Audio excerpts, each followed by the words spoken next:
Welcome to Wake Up Calls. This is Todd Goodwin. My wife Gina and I are board-certified hypnotists with years of experience empowering people to enjoy healthier and more fulfilling lives. There's a myth that hypnotists put people to sleep, but the truth is that we wake them up. So many people sleepwalk through life with no clue what causes their emotions and behaviors. They feel like helpless victims of their anxieties, bad habits, and traumas. Fortunately, we've helped thousands of clients to unlearn those issues, often quickly and easily. What if you could know yourself, accept yourself, and value yourself more than ever before? How would that improve every part of your life? It's possible, and it starts now with self-awareness.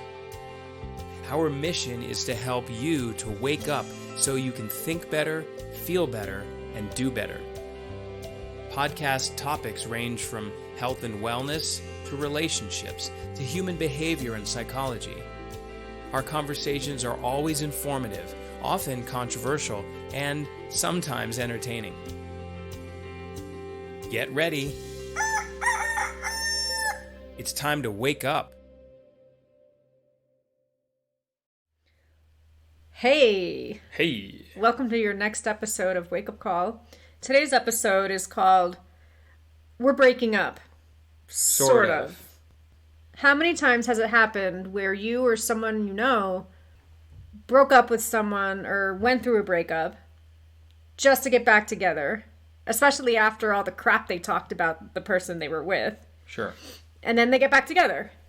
And then they break up. And then they kind of see each other, get back together again. And then they kind of drift apart again. And then it's like, what gives? You know, and you might be thinking, if it's yourself in this case, you might be thinking, I know I deserve better. My friends tell me I deserve better. Why can't I just unhook myself from this person? Yeah.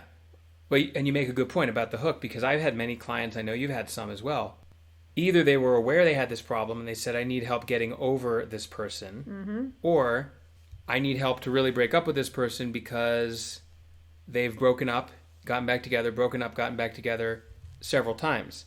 We're not going to talk about the practical reasons to stay in a relationship or to get back in with someone. We're talking about the subconscious, almost sabotaging reasons, you know, where despite yourself, you still find yourself having to go back. Despite staying together for kids, or despite your intention to go back with the person, you know, whether you need papers or whether you guys have kids or whatever. And we're talking about situations where there is a legitimate reason to break up, as opposed to just being a hothead. You have an argument, that's it, go to hell, I'm out.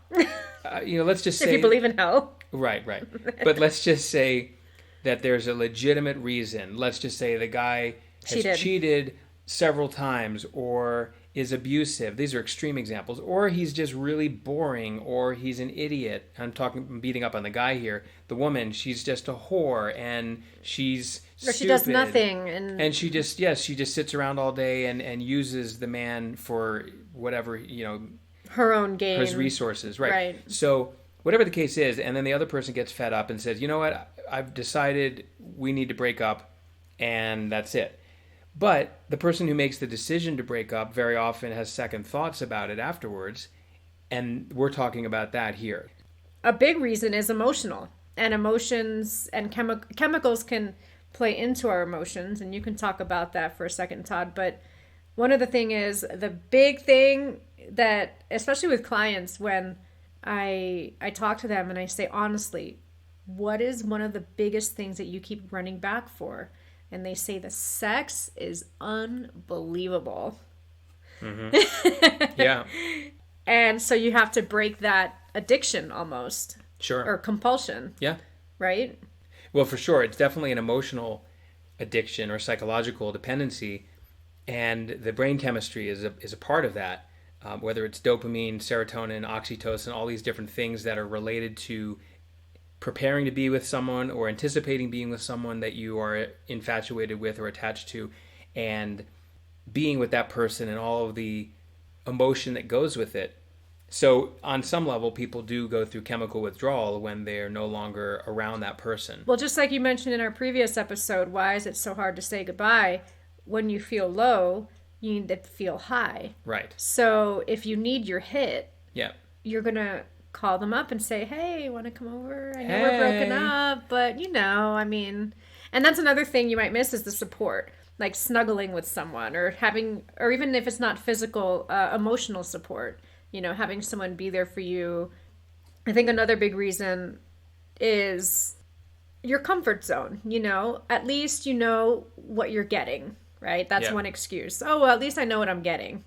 And then if you know what you're getting, all that means is that you're settling. It's like the devil you know versus the devil you don't. Right. And then if you're settling, it usually is linked to low self-worth because maybe a part of you also believes that you'll never do better. Right. At least the sex is good. Sure. But what if the sex... And better than being alone. Oh, it's better than being alone. Well, that's the whole... Belief. That's the empty... It's the bullshit. There's also the empty bed situation where even if the sex wasn't that great, you're used to having someone to be with, someone around the house, someone to sleep with. What about the fear of being alone? Well, I think the fear of being alone is linked to codependency. Okay, so let's discuss that because that's a big one. Because if you're afraid of breaking up because it means you'll be alone, it means you depend on this person beyond what would probably be considered healthy. That's my take on it. Mm-hmm. Again, whether it's his resources or his or her, right? Something they have that the other person likes or wants or is interested in, and maybe at least temporarily it's worth it to endure whatever you're enduring because at least you're getting something out of it. Mm-hmm. I think a big part of the sort of aspect of breaking up is that it's kind of like when someone... It's a debate. Right. And so someone, say they have an addiction and let's just say smoking. They quit smoking. That's it. I'm done. Never again. And then, a week or 2 or 3 weeks later or 3 days after they quit, they start smoking again. Well, the thing is, you're most likely to quit a compulsion or a dependency like that when you've had enough. When you're tired of it and you're sick of it and maybe he or she did or said something you didn't particularly agree with, that's the moment where you're like, all right, I'm done. But that's also an emotional reaction, which is usually not the right irrational, one. And, right. And so when people break up when they have a fight, I don't mean like they're throwing knives at each other, but I mean they're just having an argument and they say, you know what, that's it, I'm tired of it, I'm out. That's usually not a good time to break up. You need to, if you don't feel it's right to break up when you're level-headed, it's probably not going to stick. And so when you think about a compulsion like smoking, like I said, or alcohol, and you mentioned debate or inner conflict, so we may consciously want to break up with someone, but subconsciously we still have this emotional need to be with them for the reasons we're talking. Yeah, so it's almost like you're pulled in both directions. Right, and that's why someone who might quit drinking or quit smoking or go on a diet will fall off the wagon and relapse. When they feel vulnerable. Right. Which means they were never truly congruent in breaking up with that substance or person. Exactly. Now, I had a client once Just go back and forth. Yeah, and let me tell you this brief story. I had a client who came to see me for help breaking up with a guy that actually she was having an affair with. And she was married, and she was cheating on her husband with this man. And she had put this man on a pedestal. He was like a superhero to her on some level. So she was really infatuated with him and made him into more than he really was. She blew him up in her mind. Exactly. She was seeing more of his desirable traits than undesirable. And so he seemed like, oh my God, I have to be with him. So she was not seeing things in a balanced way. And to complicate things, the sex was really good. So we needed to work on 2 levels for her to get over him. One was to use a variety of NLP techniques, neuro-linguistic programming techniques, that neutralize the positive feelings she had whenever she thought about him. Because she would think about him the same way a drug user would think about their drug high experience, and then they'd start craving it. And that's when the booty call comes, for her case. She would hook up with him at that point. But the other part was that she was infatuated. And so we needed to balance her perception of this guy so that she no longer saw him as some amazing man compared to her husband, who by contrast seemed very boring. Like a loser. Well, yeah, because she saw all sides she's of him. maximizing the hell out of this one guy. Therefore, she's going to minimize her husband. Right. Well, because she knows him and she sees him all the time, and whenever she would get together with the other guy, she sees her husband, who he is, in a balanced way. Right, and the other guy, she's got a total fantasy about. Exactly. So when you're addicted to a fantasy or you're infatuated, right? And so she knew logically, like when after she had her orgasm or had her wonderful night with him, she realized when she was satisfied. Just like someone is more likely to quit smoking after they've just chain smoked than when they haven't smoked for a day. So she was really ready, and she said, you know what, I'm going to risk losing my marriage if I'm caught. And eventually she was going to get caught. She knew it at some point. So I need help breaking up. And we did the work on the making the memories of sex completely a turn off to her. That's always fun. Yeah, exactly. You got to have the trash can handy. She almost puked. Yeah, it's so much fun. It was great. Anyway, it really works. She had no sexual desire for him after that session, and then we worked on breaking the infatuation, and then she was able to break up with him once and for all. And she said, he's kind of a dick. He's not that great of a guy. He has great qualities, but that's one example of someone who had tried to break it off, but couldn't really break it off on her own. Well, since we worked together, she did break it off right away. But, and we're talking about getting to where you are congruent with breaking up with that person if you logically think it's good for you to do so. In other words, you know that drinking too much, overeating, smoking, whatever it is unhealthy. And so you logically know with your conscious, rational mind, I need to quit using this substance or I need to break up with this person. But if the subconscious disagrees and the subconscious has its own perceptions and beliefs and emotional hooks that say, no, I need to be with this person for the reasons we mentioned, then they're going to keep going back the same way and that's the whole reason why people have trouble quitting smoking generally or quitting any addictions. The recovery rate on addictions is usually very low because people are not congruent in their mind.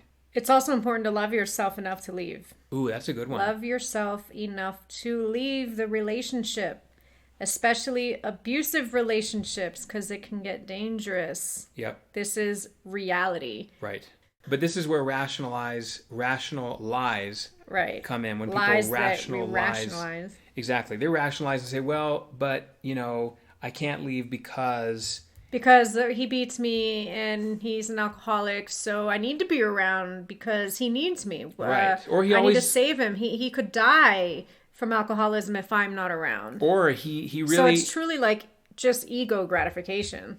Well, in that case, it could also be, hey, he means well. He's really a good man. He just has demons that cause him to be abusive or cause him to be And I understand that, and it's okay, and I can take the hit and I can take the punch because... Right. He needs me. Or at least I'm protecting our kids. He'd be lost without me. Right. And that's, but universally, there may be certain practical reasons why someone who is in an abusive relationship may have difficulty leaving. But that aside, it's generally due to low self-worth. And usually people who are in abusive relationships have low self-worth to begin with, and that's why they're in that relationship. Mm-hmm. And very often people who have low self-worth and low self-respect actually bring out, this is a controversial statement, but I'm absolutely certain of it, bring out abusive traits or attracts them infidelity in their spouse. Mm-hmm. Yeah, in other words, if someone is not faithful to themselves, if someone is not respecting themselves, and if someone is abusive to themselves internally, they're going to attract someone on the outside to abuse them and to be unfaithful and to cheat on them and all of that, to show them that they need to stand up. So it's when someone's in an abusive relationship or someone cheats on them, it is not a faultless victim-perpetrator relationship. Both parties contribute to it, and this is controversial because people in our society want to play the victim. And I'm not saying that we have no compassion for people who have been cheated on or abused. It's just that you need to see it from a balanced perspective. Well, the reality is it takes two in all cases. Mm-hmm. Especially Same with cheating. Exactly. And I've seen many times when I've had clients in these situations where this is like the third abusive relationship they've been in, or the third person they've been with who cheated on them. If it happens once, it might just be bad luck. Learn and move on. Right. But if it's happened 2, 3, 4 times, look in the mirror, because you're the reason it's happening. Right. And I want to add, when you settle for less, why would you expect more? Ooh, that's good. And if you believe that you don't deserve, you're not worthy of a great relationship, of a loving, healthy relationship, you're going to attract what you believe you deserve at a subconscious level. You may logically know you're worth it and you're good and you're pretty, you're handsome and all those things, but if in your heart you don't believe those words, you're going to attract what you believe, and all it's going to do is instill your belief even more. It's just going to solidify your belief. You know, it's like, yep, I knew it. I knew I don't deserve a healthy relationship because this guy just hit me. Yep. Again. Sure. A new guy. Or cheated on me. Or, you know, and this is why we have wake-up calls. It's like, wake up. Look in the mirror. Up. Open your eyes. It is not necessarily always something outside of yourself. Right. Your own perceptions create your relationships too. And I'm also guilty of thinking I could change a man. No. You know? A woman who's guilty of that? So many women are guilty, myself included. Pretty much almost any guy I dated. And it's part of the delusion and the fantasy. Thank you, Disney. Is that, oh, I can change him. Oh, he's always playing his guitar and he never wants to watch Sex in the City with me.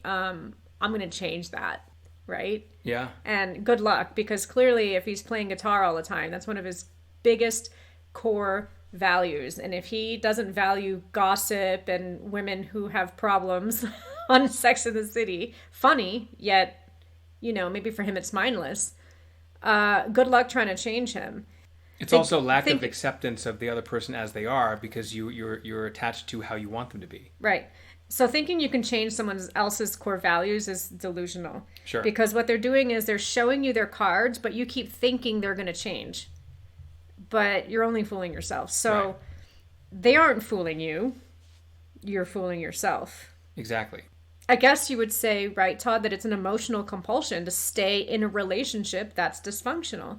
Absolutely. And again, you know, we've worked with a good number of people when it comes to relationship challenges, whether it's grief, like we talked about in a previous episode, where people have trouble getting over the death, divorce, loss of someone, and also when they're trying to break up intentionally and they can't seem to stick to it. In both of these cases, it's basically like an addiction. They're either trying to break or they're having withdrawal symptoms after the addiction has stopped, which means they're still mentally addicted. And so in many cases, relationships with another person have a lot in common with relationships with certain substances or behaviors. You know, if you're having trouble getting over a person, you might also tend to have trouble getting over certain habits. And you might say, oh, well, I just have an addictive personality, which, you know, we have many times stated is a bullshit assessment. Oh, come on now. That ain't even bullshit. That's horseshit. So it's not a personality. It's the fact that if someone is unfulfilled or in some other way emotionally distressed in their life, they're much more likely to remain attached to a person or a substance or a behavior that in any of those cases are unhealthy for the person's long-term best self-interest. And that's it. So, and that links in, one last point we want to make is that, bringing it back to the example of the client who had the memories of the great sex with that guy she was having an affair with, right? Is that, like an addict, they unconsciously or subconsciously remember the high, but they forget the low. They may logically know, oh yeah, I was hungover, oh it took me 3 days to recover from my drug binge or something. But boy, was it fun. Right, but unconsciously they're not remembering the pain. Right. And that's why they keep chasing the high. Mm-hmm. It's like the abusive spouse or the guy who cheats on you, you kind of know that happened, but the emotion... They don't want to see it. You don't want to see it. Right. You want to be blind to it. Well, because it supports the fantasy. But right. the emotional charge of the quote, good or desirable aspects of that person in the relationship are stronger and more visible, more apparent. And that's why people keep making excuses for the abuse or the infidelity or the toxic smoke and alcohol. They make excuses for that. So ultimately, Stop bullshitting yourself. yeah. So yeah, well, we've helped a lot more people break up with substances and habits than with people, although we've done that dozens of times. Yeah, that's always fun too. It's the same thing, though. I mean, when you look at the big picture, these are all really the same thing. It's also fun to see how the other person's behavior starts changing when our client's mindset begins to change. Oh yeah, that's the other person, usually the guy, because usually our clients with this are women. Yep. It's just so fun to hear the feedback from our clients when their mindset's changing and he doesn't look as good as he used to in their mind in our clients' minds. Yeah. And so they're like, it's so funny. It's like now he's calling me. Yes, and this he's and that. pursuing them. And this is something I would have loved a few weeks ago, but now I'm just like, loser. Exactly. Yeah. They're seeing sides of him that is actually turning them off now, which would have turned them on when they were in that desperate, needy state. Mm-hmm. Yes, this fits in nicely with the previous one on grief. Mm-hmm. Neediness, selfishness. Yep. Sure. So chew on that. And if you're struggling to get over a relationship or you want to break up with someone or something, substance, habit, that kind of thing, addiction. Belief. They're all based on your perception, your beliefs, which cause emotional reactions and then lead to certain behaviors. So consider those things, and we'll talk to you next time. Ciao. We hope you enjoyed this episode. Please share it with others who might benefit too. Follow our podcast at www.goodwinwakeupcalls.com to be notified as new episodes are released. If you have questions or topics you'd like us to address, email wakeupcalls@goodwinhypnosis.com and visit goodwinhypnosis.com if you'd like our help to overcome a personal challenge. We'll talk to you soon.